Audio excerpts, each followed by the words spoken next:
আমি এখন বিছানা গোছাচ্ছি আর ঐশীকে এখানে দিয়েছি ড্রয়িং করতে। আমি বলছি যে তুমি তো পড়াশুনো করছো না, একটু অন্তত ড্রয়িং করো। তো ও দেওয়ালে আরে করতে ফার্স্ট, কিন্তু এই যে খাতাটা দিয়েছি তো ওটাতে করবে না। অনেক কষ্টে ওকে বসিয়েছিলাম ড্রয়িং করাতে। তো তারপরে এই যে দেখো সকালে জলখাবার খাওয়া স্নান টান কমপ্লিট হয়ে গেছে সবার। তো ঐশীকে একটু নিচে নিয়ে এসেছি, অনেকক্ষণ খেয়েছে। ওর বাবা যখন অফিস যাওয়ার সময় ভাত খেয়েছিল, ঐশী তখন ভাত খেয়েছিল। আর আজকের যে ভ্লগটা 2-3 দিনের মিক্স করে করে আমি ভ্লগটা রেডি করেছি, কারণ কদিন মানে বুঝতেই পারছো আমার মানে কি সিচুয়েশান চলছে। তো সেই কারণে ভ্লগ করতে পারিনি। তো যেগুলো জমা ছিল ওগুলোই একটু একটু করে তোমাদের সঙ্গে শেয়ার করছি। তো এই সূত্রে তোমাদের সঙ্গে একটু কথা বলা হবে। তোমরা মানে ঐশীকে এত মিস করো, সেই জন্য ভাবলাম ঐশীর এই যে দুষ্টামিগুলো তোমাদেরকে দেখাই। পুরোটাই ভয়েস অফ করে নিজের ভয়েস দিয়েই করছি, কারণ আর এইখানের ভয়েসটা দেওয়া যেত, কিন্তু ঐশী এতটাই দুষ্টামি করছিল, এমন এমন কথা বলছিল, তাই অফ করে দিয়েছি। তারপর চারিদিকের অনেক আওয়াজ আসছিল। আর এই যে দেখো ঐশী পড়ে গেছে। তো আমি ভিডিওটা তখন অন ছিল বলে দেখাতে পারলাম তোমাদেরকে। দেখো পড়ে গিয়ে উঠে গিয়ে মানে লঙ্কা তোলার এতটাই নেশা, পড়ে যে গেছে তার কিচ্ছু হয়নি। এটা যদি অন্য সময় পড়তো তখন কত কি আমার এখানে লেগেছে ওখানে লেগেছে এই করতো। যা মানে লঙ্কা তোলায় এত মানে ওর আগ্রহ, মানে অন্য কোনো কাজে আগ্রহ নেই, লঙ্কা তুলতে এত ফাস্ট। তো সামনের দিকে গাছটাতে লঙ্কা পাচ্ছিল না। প্রতিদিন যদি ফুল থেকে একটু বেরোনো থেকে যদি ও তুলে নেয়, কোথায় এত লঙ্কা হবে। তো ওকে বললাম চল পেছন দিক মানে কিছু লঙ্কা আছে তুলে নিয়ে আসি। তো ও বললো চলো। এর আগের দিন নিয়ে এসেছিলাম। তো ও আমাকে বলছে মা একটু জঙ্গলে যাবে না, জঙ্গলে লঙ্কা আছে চলো। তো এই পেছন দিকটাকে ও বলে জঙ্গল। তো সেইভাবেই ওকে মানে স্নান টানও হয়ে গেছে বলে ওকে একটু রোদে ঘোরানো হবে, মানে চুলটা শুকনোও হবে। আর ওর লঙ্কাগুলোও তোলা হবে, ওর একটু মাইন্ডটা ফ্রেশ হবে, যেহেতু ঘরের মধ্যে সবসময় বন্ধ হয়ে থাকে। এই কয়েকদিন হয়েছে কি, ঐশীকে নিয়ে একটু রাস্তায় বেরোই, একটু হাঁটিয়ে নিয়ে আসি। ও যেহেতু রাস্তায় বেরোলে একদমই হাঁটতে চায় না, মানে আমার খুব অসুবিধেও হয় ওকে নিয়ে। এই যে যখন ডাক্তারের কাছে যাই, মানে যেদিকেই যাই কোলে কোলে নিয়ে যাওয়া নিয়ে আসা সত্যি খুব কষ্ট হয়। তো সেই জন্য ওকে এখন আমি এমনি স্নান টান করানোর পরে একটু রাস্তায় হাঁটতে নিয়ে বেরোই, যাতে ও মানে রাস্তায় হাত ধরে হাঁটাটা শেখে। সেইভাবে প্রতিদিন হাত ধরে ধরে হেঁটে যায় আসে কিছুটা পর্যন্ত। তো তোমাদেরকে পরের দিনে শেয়ার করব যখন ওকে নিয়ে বেরোবো। তো এই যে দেখো একটা ফুল তুলে ফেলছিল, আমি বললাম যে ফুলটা তুলে ঠাকুরকে দিয়ে দাও। প্রতিদিন নিজেই করে, আজকে করছিল না বলতেই ঠাকুরকে গিয়ে দিল। আর এই যে আজ মনে হয় 1 সপ্তাহ পরে তোমাদের সামনে মানে আমার মুখটা দেখাচ্ছি। কি বলো তো, দেখে হয়তো বুঝতেই পারবে মানে কতটা মানে মুখে চিন্তার একটা ছাপ পড়ে গেছে। ভালো লাগে না গো সত্যি কথা, মানে বাইরে থেকে যতটাই মনে হয় যে না ঠিক আছে মেনে নেব, সব কিছুটা সামলে নেওয়া সম্ভব, কিন্তু সব কিছুটা মেনে নেওয়া সামলে নেওয়াটা অতটাও মানে সহজ নয় আমাদের জীবনে, বিশেষ করে আমাদের মেয়েদের জীবনে। আর কি বলবো বলো, এই টেনশনে টেনশনে আর ভিডিও করতেই পারছি না। আর কি বলো তো, আমি না জুতোগুলো এমনি এই জুতোগুলো না আমাদের এখানে 50 টাকায় বিক্রি করতে এনেছিল। তো আমি এক জোড়া নিয়েছি আর ঐশী এক জোড়া নিয়েছে। আর তোমাদেরকে দেখাবো। ভ্লগগুলো মানে ভিডিওগুলো করে রেখেছি, কিন্তু তোমাদের সঙ্গে শেয়ার করাই হচ্ছে না। কেন জানি না, এতটা ভেতর থেকে ভেঙে পড়ছি, এতটা কেন দুর্বল হয়ে পড়ছি ভেতর থেকে নিজেই বুঝতে পারছি না। কবে যে আবার সেই আগের মতো মনের জোর পাবো, তোমাদের সঙ্গে প্রতিদিন ভ্লগ শেয়ার করব। তোমাদের মানে ভ্লগ শেয়ার করলে তোমাদের কমেন্টের মাধ্যমে যে কথা বলাটা বন্ধ হয়ে গেছে না, সেটাও ভেতরে ভেতরে অনেকটা কষ্ট হয়। কিন্তু কী করব বলো, পারছিই না। এর আগের দিনেও ভ্লগে বললাম যে পেরে উঠছি না, কেন পেরে উঠছি না আমি সত্যি আমি নিজেই বুঝতে পারছি না। তো আর কি বলবো বলো, আর কেমন ঠান্ডা পড়েছে তোমরা কিন্তু জানিও। আমাদের এখানে কিন্তু ভালোই ঠান্ডা পড়েছে এই 2 দিন।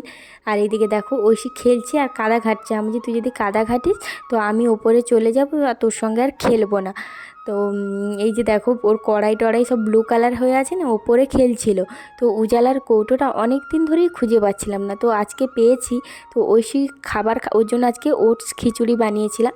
তো ও কোনো মতেই খাবে না, তো ওই উজালার কৌটাটা ওর কড়াতে 2 ফোঁটা দিয়ে জল দিয়ে দিয়েছিলাম, কালার হয়ে গেছিলো। তো ওটা নিয়ে ও খেলতে খেলতে এত ব্যস্ত ছিল, আমি ওকে খাবারটা খাইয়ে দিয়েছিলাম।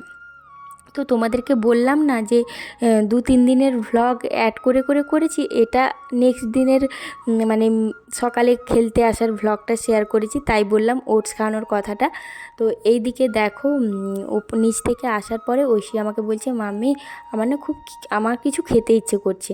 আমি বলছি তোমাকে খেতে দেবো, এই যে দুধটা দিয়ে গেল, দুধটা গরম করে নিই তারপরে তোমাকে খেতে দেবো। বলছে না আমি দুধ খাবো না, আমি অন্য কিছু খাবো। মানে ও যখন এরকম করে বলছে তখন না আমার মনে হচ্ছে আমিই বলছি কথাটা। ছোটোবেলায় আমিও আমার মাকে এরকম করে বলতাম যে অন্য কিছু বানাও, অন্য কিছু যে কী সেটা কেউ জানে না। তো আমি ওকে ও আমাকে বলছে, আমি যে কী অন্য কিছু, ও তখন বলছে আমাকে একটু ম্যাগি করে দেবে। আমি যে না, ম্যাগি যেহেতু 2 দিন আগে খেয়েছে, ওর ম্যাগিটাও তো বেশি চলবে না। তো বলছে যে ঠিক আছে ম্যাগি করতে হবে না, অন্য কিছু করে দাও। আমি যে অন্য কী করবো, ডিম ভাজা খাবে? বলছে হ্যাঁ ডিম ভাজা করে দাও, পিজার মতো করে ডিম ভাজা করে দাও। তখন আমি যে পেঁয়াজ দেবো, বলছে পেঁয়াজ দাও, যদি লঙ্কা দাও তাহলে আমি খাবো না কিন্তু ফেলে দেবো, এরকম করে আমাকে বলছে। তো এই যে দেখো ওর জন্য ডিমটা ভেজে দিচ্ছি, আর এই রকম গোল গোল করেই ভাজতে হবে, তাহলে ওর পিৎজার মতো ডিম ভাজা হবে। শুধুই এসে এসে বলবে আমাকে, মা তুমি আমাকে একটু পিৎজা করে দাও তো। আমি বলি আমি তো পিৎজা করতে জানি না। বলে ওই যে ডিম ভাজার মতো পিৎজা করে দাও, এইরকম করে বলে জানো তো, আর হাসিও পায় খুব।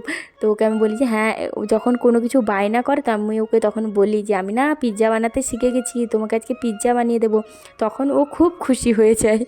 আর তারপরে যখন বলে তুমি তাহলে বানিয়ে দাও, আমি বলি আমি তো বানাতে জানি না, আর বাড়িতে তো সেরকম কিছু নেই বানানোর, এরকম বলে বলে ওকে ভোলায়। তো এখন ডিমটা ভেজে দিয়েছি, যেহেতু অনেকটা সকালে খেয়েছিল তো সেই জন্য ওর খিদেও পেয়ে গেছে, বুঝতে পারছিলাম খিদে পেয়েছে, সেই কারণেই তাড়াতাড়ি দুধটা গরম করছিলাম। আর যেহেতু দুধ খেতে চাইছি না, বললাম ঠিক আছে, সবসময় ওই দুধ সুজি মুড়ি ওরও কি ভালো লাগে, কোনো তো সেরকম খাবার ওকে দিতে পারি না।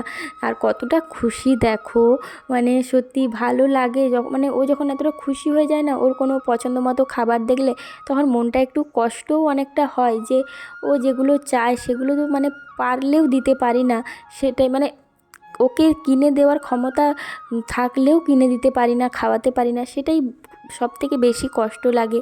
তো ঐশী এখন মানে ডিম ভাজাটা খাওয়ার পরে জল খেলো, আমাকে বলছে আমাকে একটু জল দাও। জল দিতে বলছে, আমার এতক্ষণ একটু শান্তি হলো। তো জল টল খেয়েও ঘুমিয়ে গেছিলো। তারপরে আমি আর ওর ঠাম্মি একটু চা খেলাম। আর এখন দেখো ওই যে মহিষগুলো যাচ্ছিলো, তো ঐশীকে ঘুমিয়ে গেছিলো, তো ওকে আবার ডাকলাম, আমি যে এসো তাড়াতাড়ি মহিষ দেখবে। তো ও এসে যে 3টে মহিষ গেল, তো ও দাঁড়িয়ে দাঁড়িয়ে দেখছিল, বলছে আয় পাতা খাবি পাতা খাবি, এইরকম করে ওদেরকে বারে বারে বলছিল। তাই তোমাদের সঙ্গে একটু শেয়ার করলাম। দেখো এইদিকে রাস্তাটা শেষ, কিন্তু তবুও এইদিকে চলে গেল আর এলো না। এখন এই চাটা বানানো হচ্ছে সন্ধেবেলায়। তো ঐশীকে একটু খাবার খাইয়ে দিয়েছি করে, তো তারপরে আমার আর ঐশীর ঠাম্মির জন্য চা বানালাম। এদিকে ঐশী একাই বসে বসে খেলছে, ও জানে না যে আমি ভিডিও করছি। আর এমন মেয়ে আমি জানি না, বুঝতে পারি না যে ভিডিও অন করলে ঠিক বুঝতে পেরে যাবে, পেছন দিকে একবার ঘুরে দেখে নেবে। এই যে দেখো, তো এটা ঘিয়ের যে চড়াটা থাকে, মানে এর আগে একদিন ঘি বানানো হয়েছিল সেটা ছিল, তো সেটা দিয়েই মুড়ি মাখাচ্ছি দুজনের, আমার আর ঐশীর ঠাম্মির। তো এখন চার মুড়ি খেয়ে নেব।